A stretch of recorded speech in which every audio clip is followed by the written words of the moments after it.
Paz do Senhor, meus irmãos, tô com muita saudade de fazer célula com vocês e Deus ultimamente andou me incomodando para que eu sentasse e voltasse com as células, que eu voltasse com o estudo da palavra com vocês semanalmente. Deus me colocou essa ideia de fazer por vídeo, porque assim vocês assistem a hora que vocês quiserem, da forma que vocês quiserem, né? E assim também a gente faz não fica sobrecarregando com áudio os WhatsApps de ninguém, tá bom? Vamos iniciar então a nossa célula como sempre, com uma oração. Deus ele preparou 5 semanas já de célula pra gente, com temas que são um tema que é interligado no outro e que são temas que hoje, com tudo que nós estamos vivendo, com tudo que está acontecendo no mundo, são temas que de suma importância que a gente venha entender e venha praticar, irmãos. Amém? Vamos começar a nossa oração então. Pai querido, amado, fiel, maravilhoso Deus, Senhor Jesus, nós entramos nessa tarde, Pai, na sua presença, Senhor, para aprender um pouco mais da tua palavra, para buscar a tua face. Pai fiel, que todo impedimento, Senhor, para o nosso entendimento caia por terra em nome de Jesus, que nós não venhamos a sentir sono, que nós não fiquemos com preguiça, Senhor, de assistir esse vídeo, de buscar a tua palavra. Pai, nós pedimos que o seu Santo Espírito nos dê entendimento de tudo aquilo que o Senhor colocou hoje aqui, para ser conversado, para ser mostrado, em nome de Jesus. Pai, eu peço que o Senhor abençoe a vida de cada irmão que vai ver esse vídeo. Eu peço, Senhor, que o Senhor dê entendimento a cada um deles, Pai, e que a sua intimidade cresça, Senhor, com cada um deles, em nome de Jesus. Irmãos, hoje nós vamos falar sobre a graça de Deus. O que é a graça de Deus? A graça de Deus, ela é um favor imerecido. É algo que Deus nos dá sem que nós venhamos a merecer. Não é uma coisa que a gente recebe porque a gente é bonzinho. Não é uma coisa que a gente recebe porque é um bônus para as nossas atitudes, né? Não é uma coisa que nós recebemos porque nós trabalhamos na igreja. Não é uma coisa que nós recebemos porque a gente deu uma cesta básica. A graça de Deus, ela é uma coisa que vem para nós sem o nosso merecimento. É um dom de Deus que Ele disponibiliza sobre a minha vida e sobre a tua por misericórdia, por amor e não por merecimento. Na Bíblia, nós costumamos ler muito na Bíblia que fala a salvação pela graça mediante a fé, né? E hoje nós vamos conversar um pouco sobre o que é a graça e o que é essa salvação mediante a fé. Amém? Então, vamos lá. Graça é um favor ou uma benevolência que não merecemos. Por isso, a teologia apresenta a definição clássica de graça como favor imerecido. Isto quer dizer que a graça de Deus é algo que recebemos dele sem que tivéssemos o direito de receber. Quando falamos sobre o que é graça, o seu significado bíblico, geralmente temos em mente a salvação. A Bíblia ensina a salvação pela graça mediante a fé. Então vamos ver aqui na Bíblia. O primeiro versículo que fala sobre a salvação mediante a fé está em João 14, do 6 ao 14. Então vamos lá. Jesus lhe respondeu: Eu sou o caminho, a verdade e a vida. Ninguém chega ao Pai a não ser por mim. Se de fato me conheceis, também conhecereis meu Pai. E desde agora o conheceis e os tendes vistos. Então Filipe lhe disse: Senhor, mostra-nos o Pai, e isso nos basta. Jesus lhe respondeu: Filipe, há tanto tempo estou convosco e ainda não me conheces? Quem vê a mim, vê o Pai. Como podes dizer, mostra-nos o Pai? Tu não credes que estou no Pai e que Ele está em mim? A palavra que vos digo, não as digo por mim mesmo, mas o Pai que permanece em mim é quem faz as suas obras. Crede em mim, eu estou no Pai e Ele está em mim. Crede ao menos por causa das mesmas obras. Em verdade vos digo, aquele que crê em mim também fará as obras que eu faço, e as fará maiores, pois estou indo para o Pai.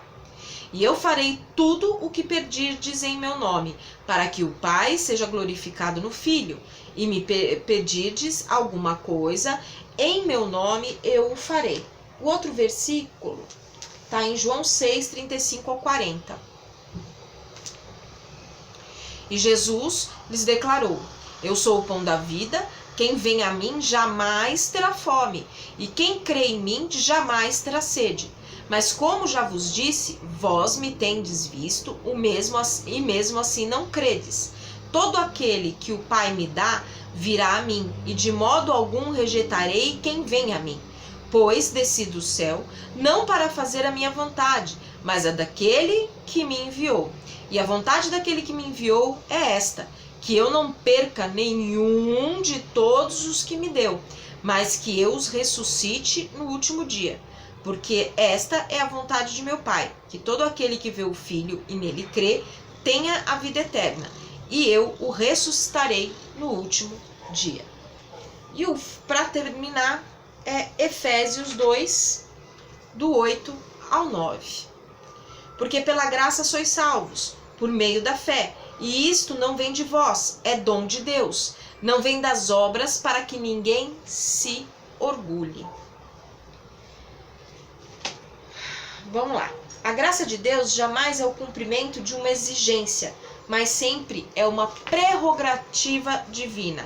Ou seja, ele não exige nada de nós, a gente não tem que cumprir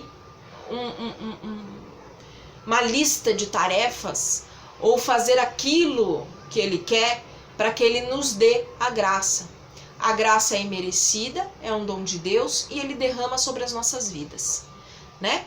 Mas a salvação pela graça, ela é mediante a fé. E que fé é essa? É mediante a fé em Cristo Jesus.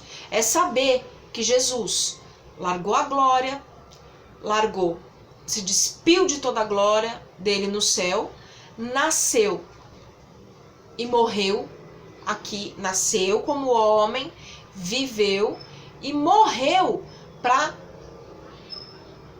expiar os nossos pecados, para que a justiça de Deus fosse realizada sobre os nossos pelos nossos pecados. E assim, a graça imerecida de Deus viesse sobre as nossas vidas. Então, a salvação está atrelada a uma coisa assim, não é a religião, não é ser evangélico, não é nada disso. Ela está atrelada a você saber que Jesus veio ao mundo e morreu naquela cruz para que fossem pagos todos os nossos pecados e que para a graça imerecida de Deus viesse sobre as nossas vidas. Então, isso eu acho que é a única coisa que é sine qua non, que não tem como a gente refutar, não tem o que falar. E eu não estou hoje aqui conversando com vocês sobre religião, eu estou trazendo para vocês Jesus. Eu estou trazendo para vocês Deus, não religião. Eu não levanto bandeiras de religião, mas eu tento levar o conhecimento de Cristo e levar o conhecimento de Deus, apresentar a Ele, a vocês, para que vocês sozinhos saibam aquilo que Jesus fez, para que hoje nós tivéssemos essa graça sobre a nossa vida e para que cada um de vocês tome a decisão por si próprio de amar esse Jesus e de amar esse Deus que nos protege, que nos salva, que nos guia. Amém? Na Bíblia, a palavra graça traduz alguns termos originais hebraicos e gregos. Por exemplo, no Antigo Testamento, a palavra ren significa um favor não merecido, recebido de alguém que está numa posição superior. Ainda no Antigo Testamento, nós temos o termo hesed. É outro termo usado no texto hebraico para falar da benevolência distribuída entre pessoas que estão no relacionamento. Já no Novo Testamento, o termo mais usual para graça é o grego charis. Esse termo era usado com um significado muito amplo na literatura grega, mas essa aplicação mais básica geralmente enfatiza os sentidos de favor, perdão, consideração, favorável e gratidão.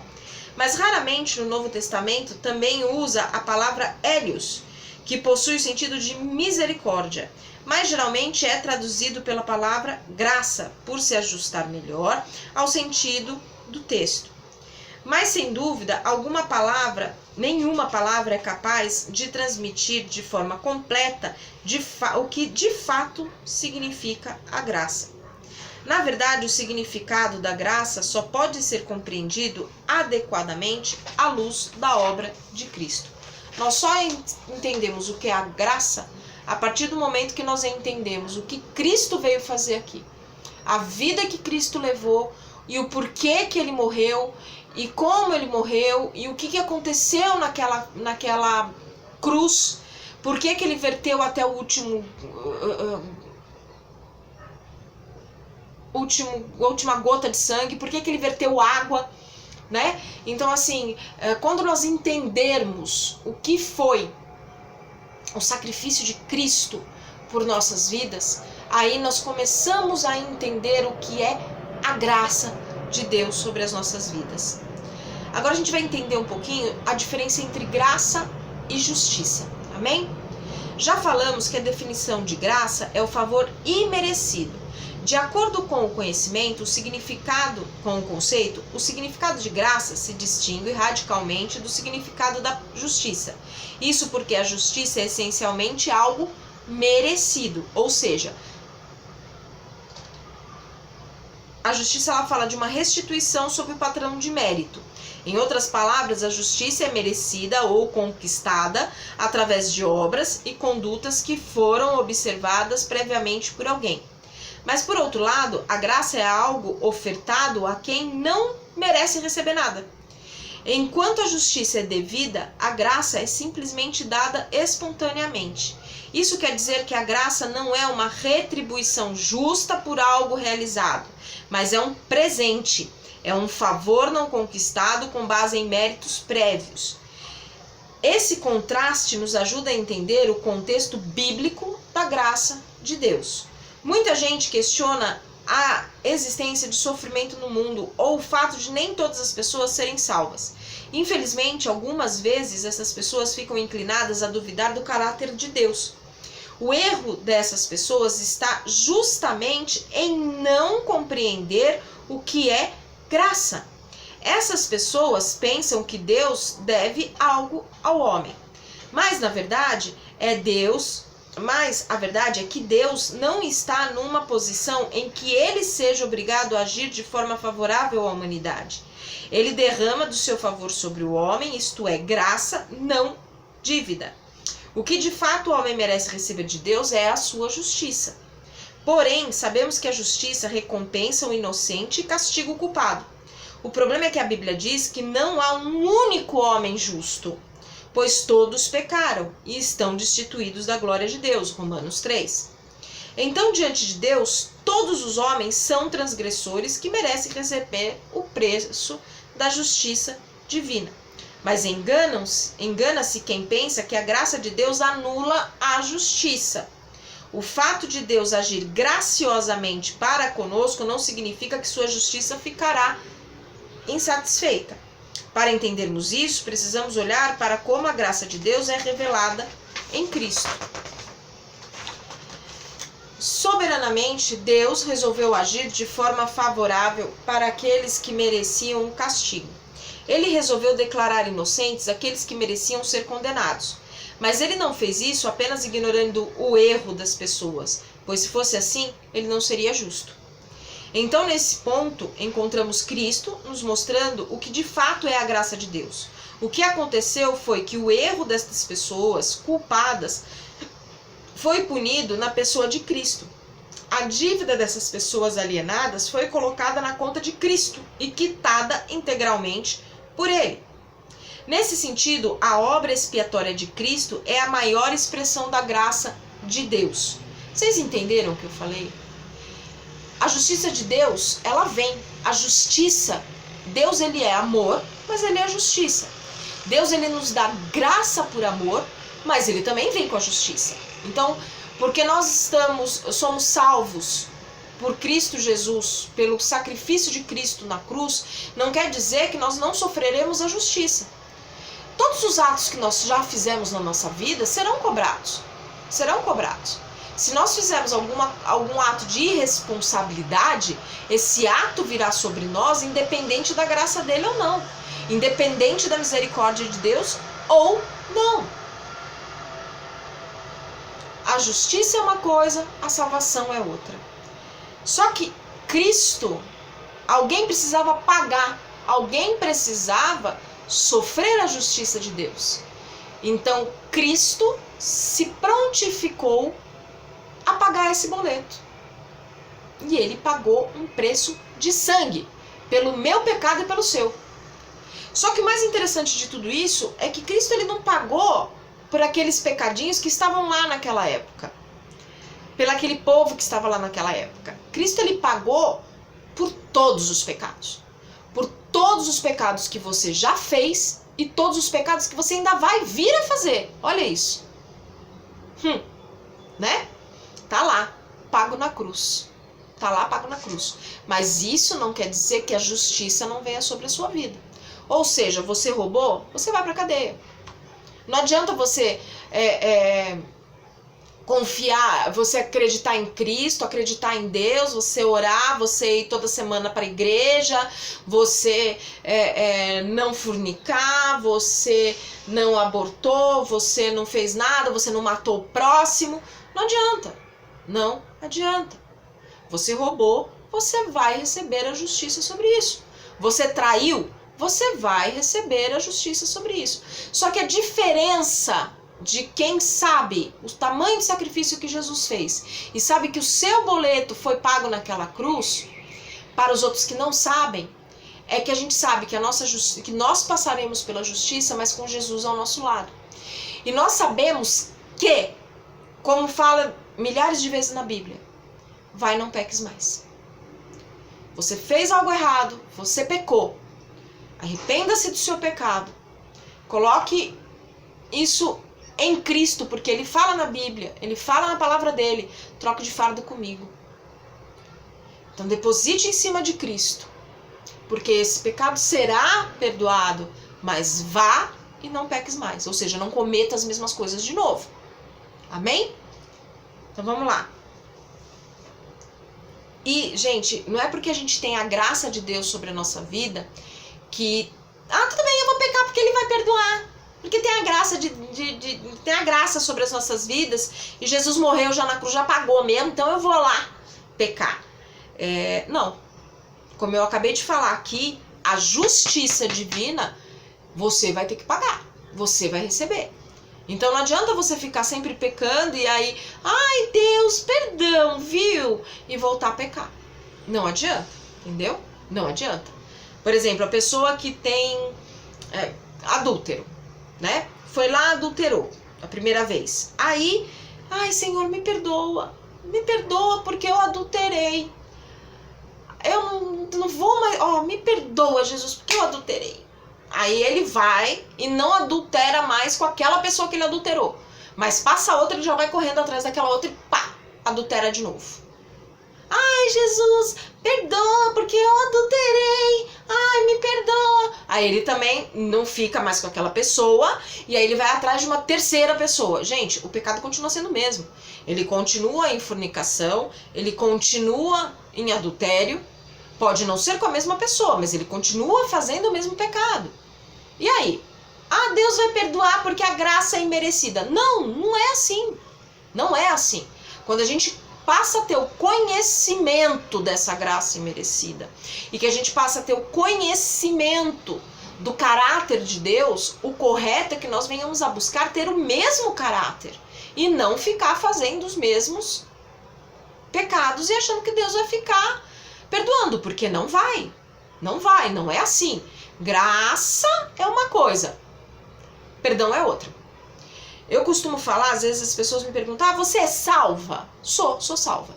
Jesus me salvou lá naquela cruz. Porque se eu disser o contrário, Eu vou estar diminuindo aquilo que Jesus fez. Sou salva? Sim. Só que a pergunta correta não é se você é salvo, mas sim quanto tempo vai durar a tua salvação. E aí? E aí? Quanto tempo vai durar a sua salvação? Eu sou salva e eu tenho livre arbítrio para permanecer salva. Ou não. Porque a justiça vem. Amém? Então vamos lá. Então, nesse ponto, encontramos Cristo nos mostrando o que é de fato a graça de Deus. O que aconteceu foi que o erro dessas pessoas culpadas foi punido na pessoa de Cristo. A dívida dessas pessoas alienadas foi colocada na conta de Cristo e quitada integralmente por ele. Nesse sentido, a obra expiatória de Cristo é a maior expressão da graça de Deus.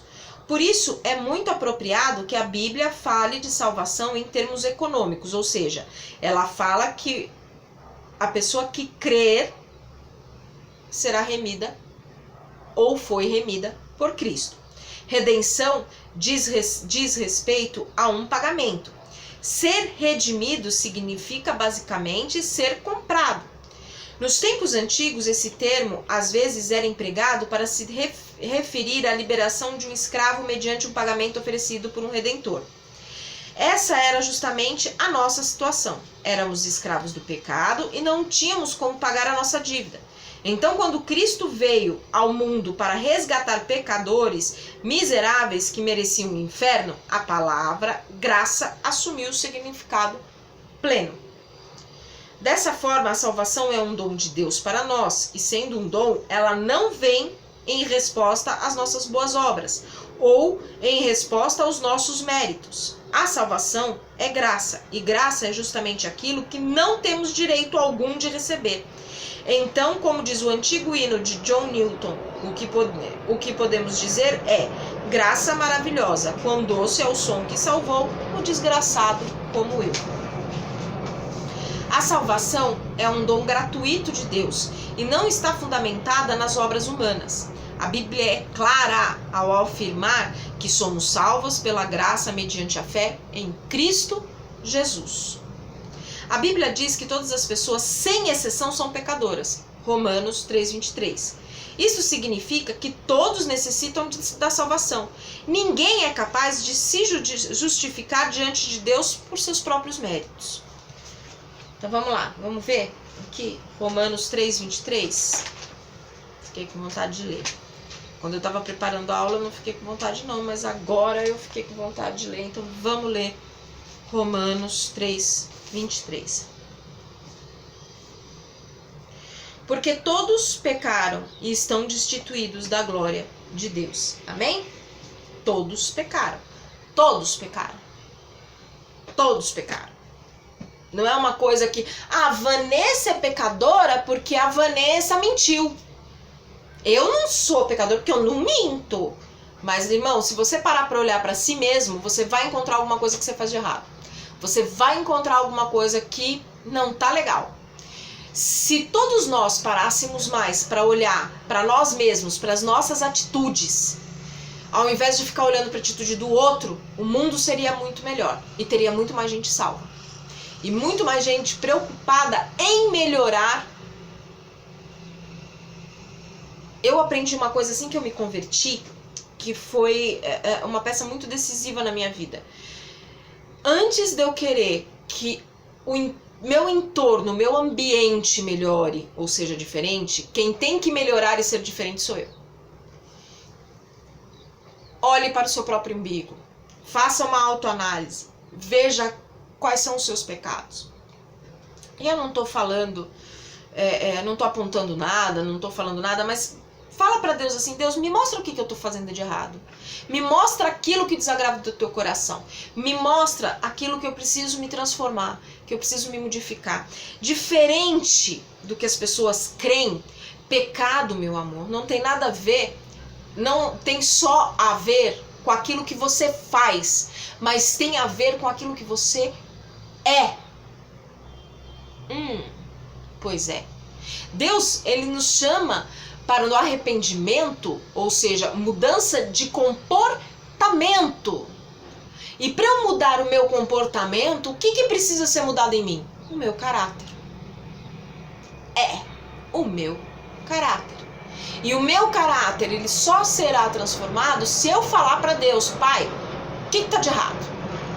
Me mostra, para que eu mude e para que eu jogue fora aquilo que não presta. Amém? A Bíblia diz que todas as pessoas, sem exceção, são pecadoras. Eu já falei isso aqui, né? Então vamos lá. O problema é que o pecado corrompeu a natureza humana de uma forma devastadora. Deus criou o homem bom e íntegro, dotado de responsabilidade moral e livre escolha, o livre-arbítrio que eu já falei. Mas quando o pecado entrou na humanidade através da desobediência de Adão, isto mudou. O coração do homem tornou-se irresistivelmente inclinado ao mal. A prova disto é que ninguém consegue optar a nunca mais pecar nessa vida. O homem não é pecador porque peca, mas peca porque ele é pecador. Por sua própria vontade, o homem não consegue amar as coisas de Deus. Ele simplesmente é incapaz de desejar aquilo que é espiritualmente bom. Por causa do pecado, o pecador sente prazer em ofender ao Senhor. Ele prefere as trevas ao invés da luz. A corrupção do homem nos mostra a profundidade da salvação, da graça. O que ele está querendo dizer aqui? Nós temos um coração pecador. Nós temos um coração pecaminoso. A graça do Senhor, ela é tão ampla que Ele sabe que você vai pecar. Ele sabe que você vai fazer coisa errada. Mas mesmo assim Ele joga a graça dele sobre você. Olha que lindo. Ele sabe que você é fraco. Ele sabe que você vai escorregar, mas mesmo assim, Ele garante a graça dele sobre você e sobre mim. Amém? Vimos que todos os homens são pecadores, então não há ninguém que possa salvar a si mesmo. O pecado pode ser definido como a quebra da lei de Deus. Essa lei basicamente proíbe aquilo que ofende a Deus e ordena aquilo que lhe agrada. Eu vou dar uma resumida nessa parte, porque senão ela vai ficar muito grande. Nosso vídeo já está com 27 minutos, bom? Então assim, a lei de Deus reflete o seu caráter santo e comunica ao homem o seu propósito. Essa lei pode ser precedida nas obras da criação. Está impressa na consciência de cada pessoa e é revelada de forma especial nas Escrituras. Muita gente fala que, mas a lei, Jesus derrubou a lei quando ele veio. Está errado. Jesus cumpriu a lei. Ele foi o único nascido, o único que caminhou sobre a terra, que cumpriu a lei inteira. O que Jesus quebrou foram rituais. O que Jesus quebrou foi religiosidade. O que Jesus quebrou foi a mãozinha do homem naquilo que não dizia respeito ao homem. Foi isso que Jesus quebrou, mas a lei não. Só que a lei, ela nos mostra e nos dá o sentido do pecado. Ela nos mostra aquele pecado. Só que muita gente acaba usando a lei para oprimir as outras pessoas, quando nem Deus faz isso. A lei, ela está ali para que a gente tenha o conhecimento de quão ruim nós somos. A lei está ali para que a gente tenha um conhecimento daquilo que nós precisamos mudar em nós, como eu falei anteriormente. O pecado não é só deixar de usar droga, o pecado não é só deixar de cobiçar a mulher do próximo, não é só você cobiçar o que o outro tem, não é isso. É o seu caráter. Para você deixar de cobiçar o que o outro tem, você tem que deixar de ser invejoso. Pancada, doeu até em mim aqui. Mas é isso, entendeu? É isso. A graça de Deus, ela salva todos os condenados. Se fosse pelos meus atos, meus pensamentos, olha isso, meus pensamentos, eu não precisava nem fazer. Pelos meus pensamentos, eu já estaria condenado. Porque não tem nada bom em mim. Bom é Deus. Em mim, não tem nada bom. Então eu estaria condenada ao inferno na hora. O sacrifício de Cristo é que derrama sobre mim a graça do Senhor e que me livra desse terrível destino. Só que, amados, se alguém vai para o inferno, Se alguém recebe a justiça de Deus, é única e exclusivamente por mérito próprio. Tudo na vida é decisão. Eu tenho a decisão de fazer o certo ou o errado. Eu trabalho com bijuteria. Vamos dar um exemplo. Eu tenho umas bijuterias que eu vendo. Eu posso optar em pegar todas as bijuterias para mim e não pagar. Eu posso optar em vender tudo, pegar todo o dinheiro para mim e não pagar. Ou eu posso optar por acertar cada bijuteria que eu vendo para a moça que me deu o mostruário. Escolha.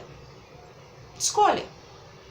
Eu posso optar por ser feliz com aquilo que eu tenho, ao invés de invejar aquilo que eu não tenho. Eu posso optar por ter gratidão por tudo que eu tenho, ao invés de querer sempre mais. Eu posso optar adulterar ou optar não adulterar. Até o amor é escolha, amados. Eu posso optar amar a pessoa ou optar não amar. O amor ágape, que Cristo fala tanto pra gente, que nós precisamos amar ao nosso próprio como a nós mesmos, né? E mais pra frente ele fala uma pior ainda, que ele fala que nós precisamos amar ao próximo como ele amou. Quem morre aqui pelo outro? Quem assume o que o outro fez pra si? Quem? Pois é. Então, amados, vamos entender. A graça, ela é algo imerecido. Deus dá sobre as nossas vidas. Ele derrama sobre as nossas vidas. E esse é o caráter de Deus. Esse é o caráter de Cristo. Ele derrama sobre as nossas vidas. Isso não quer dizer que nós possamos continuar sendo pessoas medíocres. Isso não quer dizer que nós possamos continuar pecando. Isso também não quer dizer que a gente possa julgar ninguém. Volto a dizer, a graça não julga. Existe a justiça de Deus, mas a graça não julga. Porque se fosse julgar, Jesus, depois que veio pra cá, olhou tudo o que estava acontecendo aqui embaixo. Você acha que Jesus tinha subido naquela cruz? Se fosse para julgar. Jesus andava com prostitutas, com ladrões, com adúlteros. Se depois dele ver todo podre da humanidade, e ele mesmo sentia isso sobre a carne dele, né? Porque tudo que os fariseus fizeram em cima dele, a morte dele, tudo isso. Vocês acham que realmente Jesus teria feito isso? Teria ido lá para a cruz? Não. Se ele julgasse, ele ia olhar para mim, para você e falar assim, queridão, paga a tua conta. Só que não é dessa forma. Ele veio aqui para pagar o meu boleto e o seu.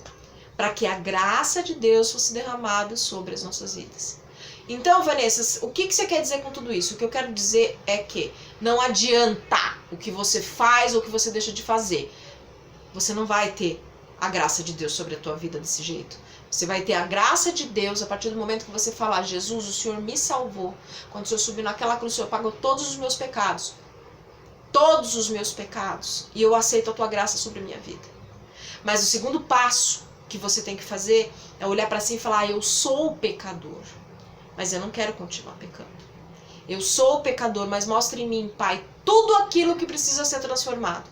Tudo aquilo que precisa ser melhorado. Porque eu quero, Senhor, seguir o teu caráter. Amém, irmãos?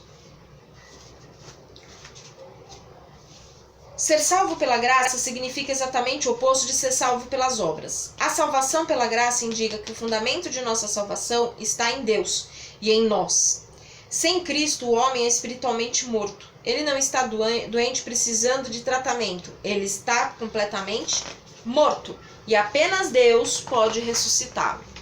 Você não tem como o morto se ressuscitar. Tem que ser Deus. Paulo escreve que a salvação é pela graça mediante a fé. E isto não vem de nós mesmos, mas vem do dom de Deus. Isso significa que não há um único sentido em que a graça de Deus não esteja presente na obra da salvação. Aqui não é espaço para os méritos e esforços humanos. Por isso, ninguém tem o direito de se gloriar. O morto não pode ressuscitar a si mesmo, que foi o que eu acabei de falar. O preço da salvação custou a morte de Cristo. Como nenhum homem poderia pagar tal preço, a salvação, então, é um dom gratuito dado por Deus, mediante a fé em Jesus Cristo. O pecador tem seus pecados perdoados e é aceito como filho por Deus. Quando Deus olha para o redimido, ele não enxerga mais os seus delitos, mas enxerga a justiça de Cristo. Quando o homem morto em seus delitos e pecados é vivificado, ele passa a ser uma nova criatura. Esse processo é tão profundo e singular que Jesus o chamou de novo nascimento. Essa obra é operada pelo Espírito Santo. Regenerado, o homem é capacitado pelo Espírito Santo a viver uma vida que agrada a Deus. Assim, o cristão tem prazer em cumprir a lei de Deus e ela lhe serve como orientação. Para o cristão, a lei não é mais regra de condenação, mas regra de gratidão. Você escolhe seguir por gratidão a tudo aquilo que Cristo fez por você. Claro que o aspecto cerimonial e civil da lei não se aplica mais a nós. Todos os rituais e símbolos exigidos na lei apontavam para Cristo, e ele cumpriu todos eles. Hoje o evangelho é anunciado a todos os povos e não precisamos mais de sacrifícios rituais e intermediários. O sacrifício de Cristo é suficiente e, através de sua obra aplicada pelo Espírito Santo, temos acesso a Deus. Ou seja, antigamente, eles precisavam que o sacerdote fizesse tudo para que tivesse essa ponte. Eles precisavam do sacerdote para ter a ponte com Deus. Depois do sacrifício de Jesus, não precisa mais de ponte. Vocês não precisam de ninguém. É só você chamar. É só você falar com ele. É diretamente você e ele. E isso quem garantiu foi a morte de Cristo. Foi o sacrifício do verdadeiro Cordeiro na cruz. Amém?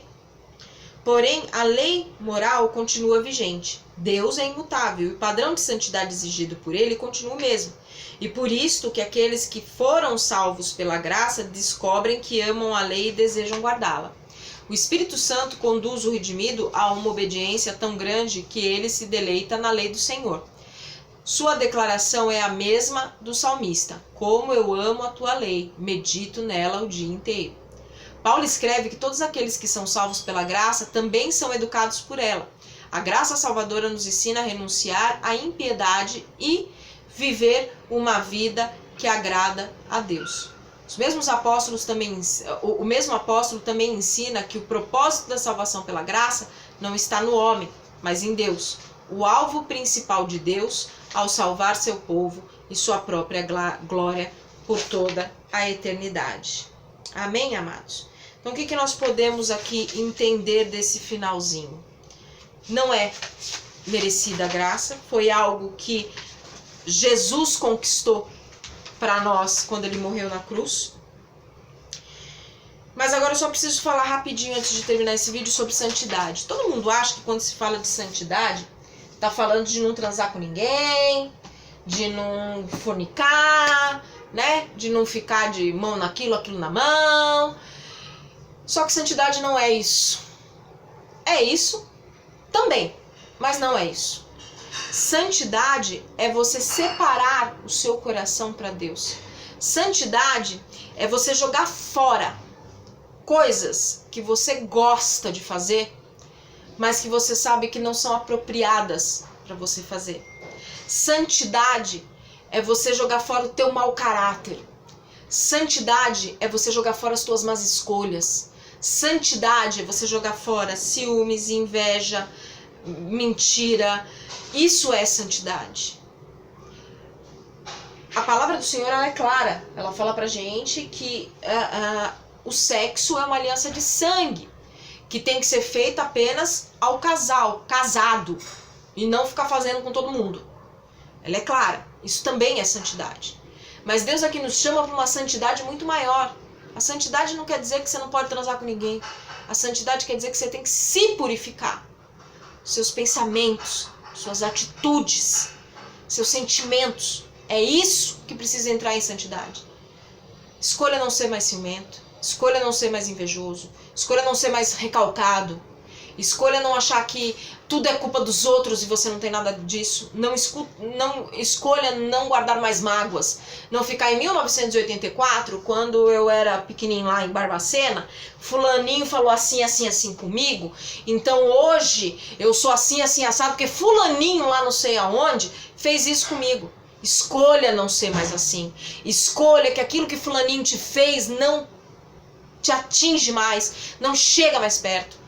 Escolha falar, fulano, eu te perdoo em nome de Jesus, segue a tua vida que eu vou seguir a minha, com meu coração limpo. É essa santidade que Deus espera de mim e de você. Amém, irmãos? Então hoje, recebam a graça de Cristo sobre a sua vida. Recebam o favor imerecido de Deus sobre cada uma de suas vidas. E escolham permanecer dentro desta graça, em nome de Jesus. Amém? Fiquem com a paz do Senhor.